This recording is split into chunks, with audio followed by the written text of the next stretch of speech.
G'day guys, Steve Morgan for www.tacklejunkie.fish on location here on the Hawkesbury River in New South Wales. We're at a Bass Pro event and Tommy Slater, Storm Lures have some great new spinnerbaits out. You've probably been using them on this waterway here. Tell us a bit about them. Yeah, I certainly have, Steve. Caught a couple of Savo actually on this one. It's called a Storm Gomoku Spinnerbait. So it's a new one. We're going to be releasing it after this year. So these are just the first samples, but it's quite cool. So it's got an articulating wire in the head there, and what that does is it allows it the optimal position per retrieve speed. So if you wind it really fast, it'll flatten out. Yep. Likewise, if you're doing it very slow, it'll come up. And the other thing it does, which is very cool, is when the fish strikes, it flattens out, and then you've got direct point pulling, unlike a normal spinnerbait where you're sort of pulling slightly off centre. So you get really good hookups. Good for good hook sets. That's right, because there's a straight plane of force. Yeah, straight force, so you get really good hook penetration, and they're really quite good. They're a little bit heavier than your standard small finesse spinnerbait. They're almost 3/8 of an ounce, so it's really good for accurate casting like we're doing here, because you've got a little bit more weight. You can pitch them around on a bait caster really good, and yeah, I'm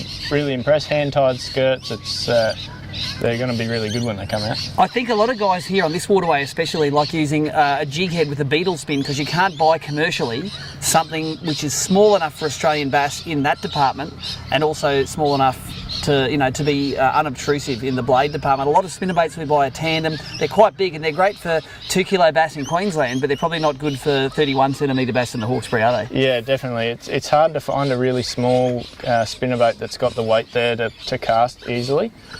So I'm really excited about these. They're going to be out sort of mid-year and priced very, very competitively, so it's going to be really good. There's been a lot of good Storm stuff coming, and I think that's because people all over the world, it's an international brand, but Storm gets the local anglers in the waterways to help design these things. Did you have much input into the design as a fella? Yeah, we've originally requested this one probably about 2 years ago now, so it's before I was there, but it's an Australian request, so they've filled that niche for us, and we've actually got 3 more spinnerbaits coming at the end of the year, 2 more bass ones and a big cod spinnerbait. So they definitely do listen, and the guys over in the factory are incredible, and we've got some of the best lure designers out there. So yeah, that's definitely very keen to get my hands on the production versions and let you guys all get them as well. Yeah, you betcha. So good to see Storm making stuff which is really suitable for our Australian fish. Tommy, where can they go for more information about these baits? Is there any website yet, or is it just wait and see? They'll be up on the website pretty soon.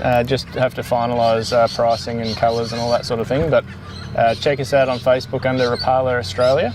Otherwise, you can hit stormfishing.com.au. Yep, and you saw it first on www.tacklejunkie.fish.